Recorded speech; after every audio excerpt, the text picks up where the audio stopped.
Tingnan mo, nakita ko! Huh? Isang bato?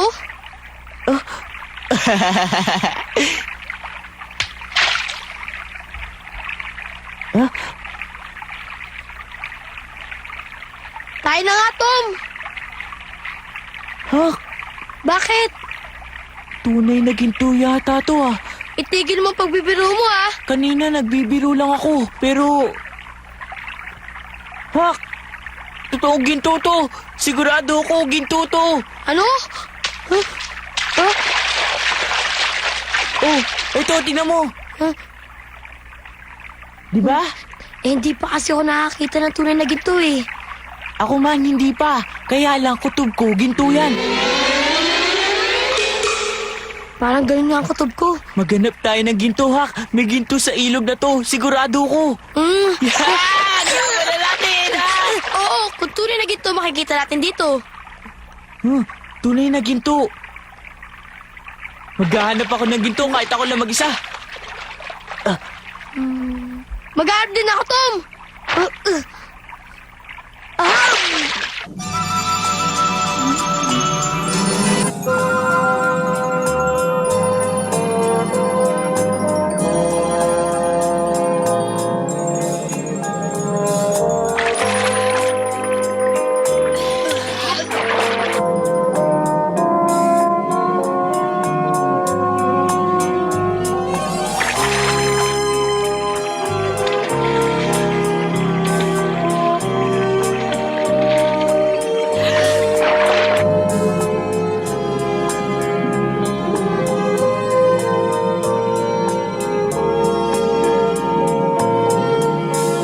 Hindi pa rin to.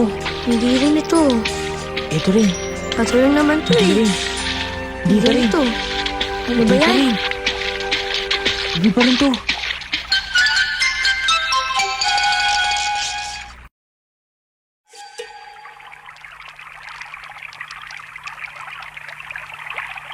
Ito lang yata ang isang to.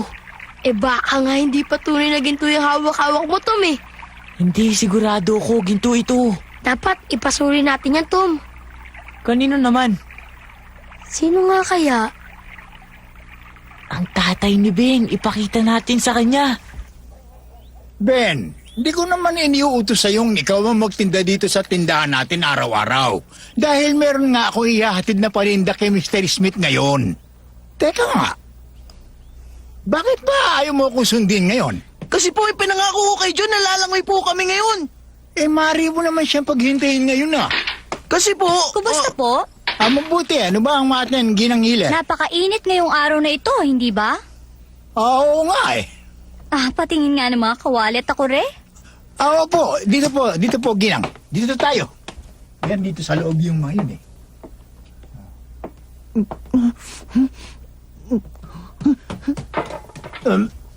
Ben! Sandali! Halika na, bilis! Saan ka pupunta? Mainit ay lalangoy ako! Ginoong Rogers, Oh, Tom, hindi na ako sinunod ng Ben na yon, oh. O ano ba ang kailangan natin sa tindahan? wala po akong bibilin. Ha? May gusto po ako ipasuri sa inyo. No? Hindi nyo po makikita ditong mabuti dahil madilim. Oh. Bakit ba? Ano ba yon? Tignan po ninyo. Isang bato lang yan, ah.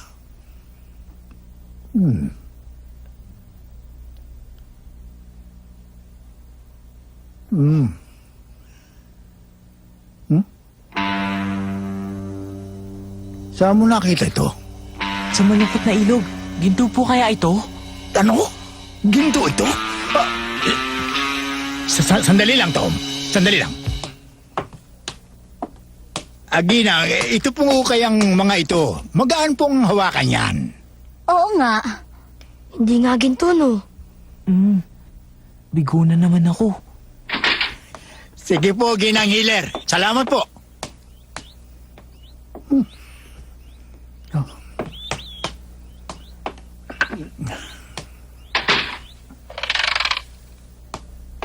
Ha?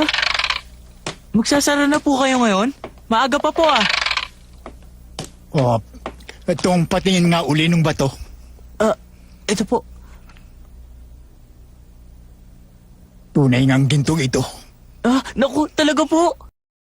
Tom, sabihin ninyo sa akin kung saan ninyo nakita ito. Opo. Wala ba kayong ibang napagsabihan nito? Ano? Palagay ko po, kung meron mang buhangin ginto sa ilog na yun, may nakahanap na po. Tingin ko po, wala tayong makukuha. Hindi. Walang nakaisip na may ginto sa ilog na yon. Naku, Ha? Bakit? di po ba si Injo Joy yung parating?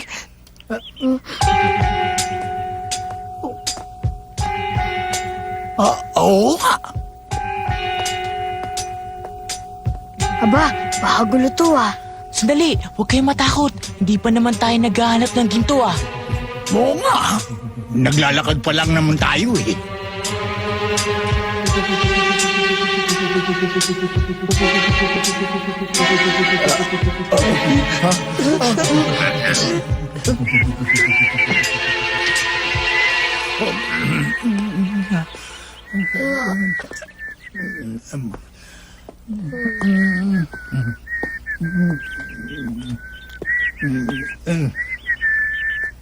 Napakainit ng panahon, hindi ba Ginoong Rogers? Oo nga, tama ka nga. Siya nga pala, bakit may dala kang pala at palanggana? Ano ba ang gagawin mo dyan? Ihahatid ko ang mga ito sa bahay ng bumili sa akin. Ganoon ba? Akala ko baka naghahanap ka ng ginto, ng gintong buhangin. Naku, hindi.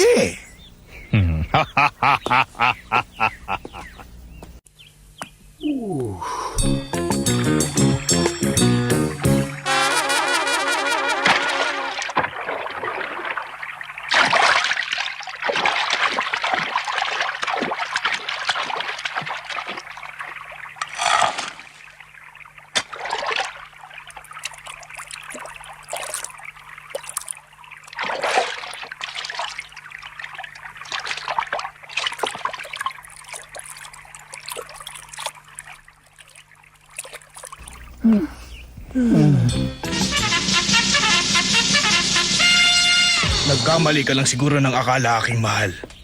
Hindi, totoo ang sinabi ko sa'yo. Sige. Pupunta rin ako doon kahit na hindi dapat. Yun ang sabi mo eh. Sinabi ko ng totoo, ayaw mong maniwala sa akin. Mawalang galang sa inyo. Dalawang ulit ako nakakita ng taong may hawak na pala at maliit na palanggana. Pwede ba? Paraanin mo nga kami. Makararaan lamang kayong dalawa kung sasabihin niyo sa akin kung saan kayo pupunta. Wala kang pakialam kung saan kami pupunta.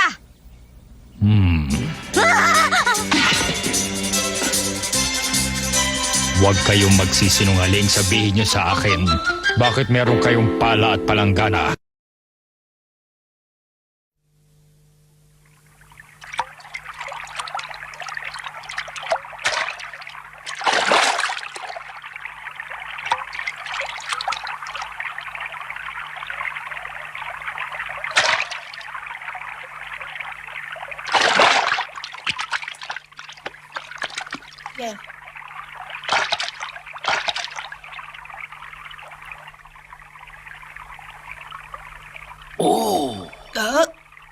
Nakakita po ba kayo?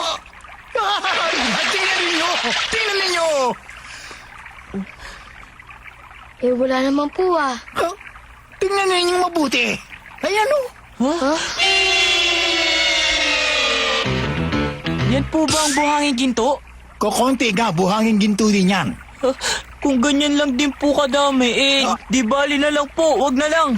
Tiyak na may ginto nga sa ilog na ito, alam ko yun. Ano na pong gagawin natin? Di kukuha tayo ng gintong buhangin araw-araw pataas sa ilog na ito. Paano na po ang tindahan nyo? Patitingnan ko na lamang sa iba. Ako naman ay kukuha ng ginto rito. At natural, bibigyan ko kayo ng 10 bahagi sa paghahanap ng ginto. Dapat lang yun dahil kayo nakakita. 10 bahagi? Para sa amin dalawa na yun? Sige, di 20 bahagi. 20?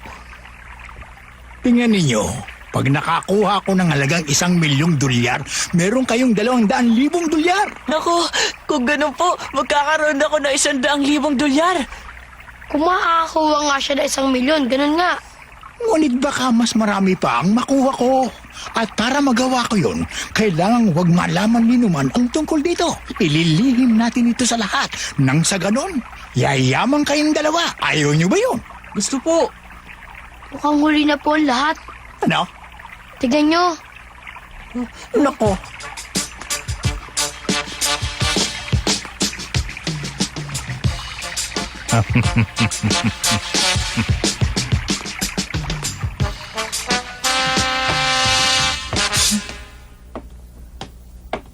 Sid! Sid! Bakit? Pupunta ako kina Dr. Mitchell, ha? Huh? Mataas pa ba ang lagnat ni Tia? Oo nga eh, kailangan matignan siya kaagad ng doktor. Doon ka muna sa tabi niya hanggang dumating ako, ha? Huwag mo siyang iiwan. Oo, akong bahala. O sige.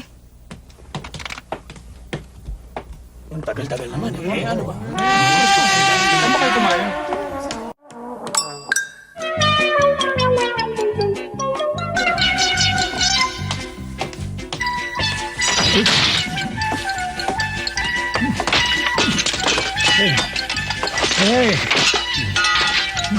Doktor, Oh, Mary, bakit? Ano nangyari? ang inay ko po kasi mataas po ang lagnat niya. Ay, baka sipon lang yon, Mary. Ay, sabihin mong matulog at nang gumaling siya kaagad. At ko iaalis at may asikasuhin ako. Pero doktor, Ha?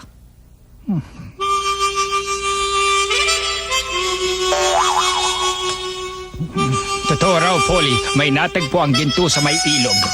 Nakakagulat naman yan. Kaya nga ang buong bayan ay nagulo. Lahat ng taong bayan ay nagpupunta sa ilog, may dalang pala at maliit na palanggana. Aba, nagagahaman yata sila.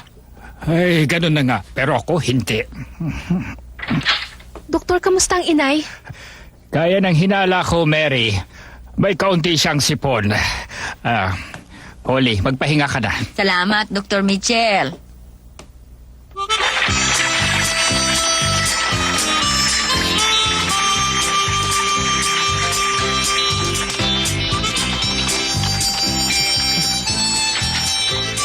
Kamusta po, Dr. Mitchell? Oy, Tom.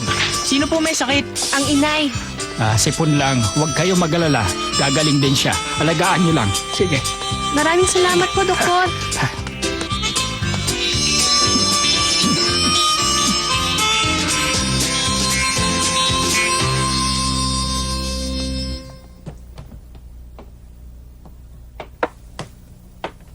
Kung ganun pala, Tom, ikaw ang nakahanap ng ginto. Oo, eto. Tom, ang liit naman yan. Oo, pero mabibili yan ng $5. Ha? Halos lahat ng tao ay nagtungo sa ilog para makakuha ng ginto. Oo nga, ang daming tao dun. Pero wala silang makikita. Ha? Anong ibig mong sabihin? May nakuha ka, di ba? Siguro may nakahulog lang nito sa ilog. Nagkataon namang napulot ko. Kaya walang ginto dun. Walang ginto sa ilog na yun, kung hindi ito lang.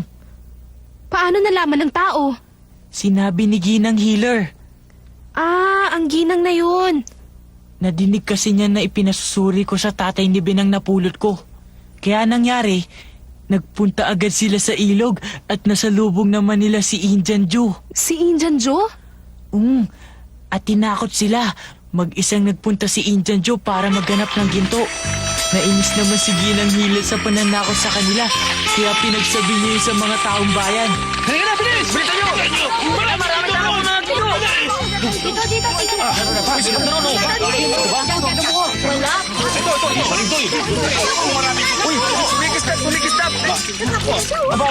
Ano ito? Ilak yata.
Ang di ko maintindihan kung bakit nagagahaman ng mga tao sa mga ginto. Kasi Tom, ang ginto ay katumbas din ng pera. Kung marami kang ginto, mabubuhay ka ng masagana. Wala namang ginto doon sa malungkot na ilog eh. Yun ang alam ko ah. Nahihilo na ako sa kahahanap pero wala pa din ako makita.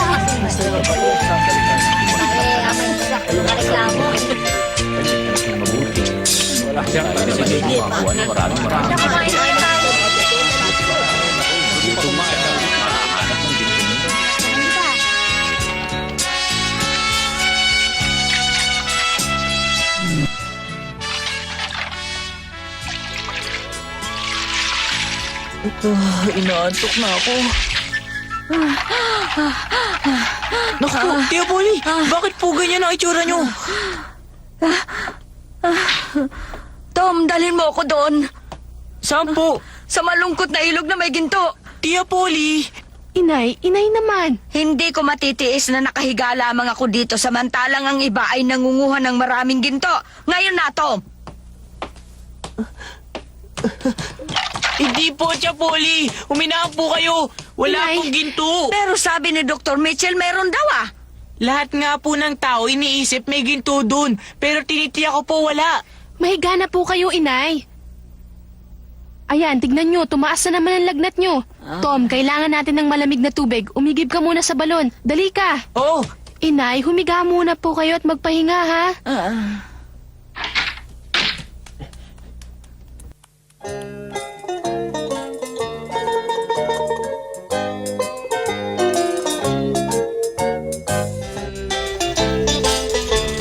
ang pagkakagulo sa ginto ay tumagal ng 3 araw na ako ang may gawa. Naghanap ng naganap ang mga tao. Ang nakita lang nila ay 15 gramo ng buhanging ginto na halagang 10 dolyar lang. Kaya, unti-unti na ring nalimutan ng mga taong paghahanap ng ginto. Wala naman kasi silang mahanap eh.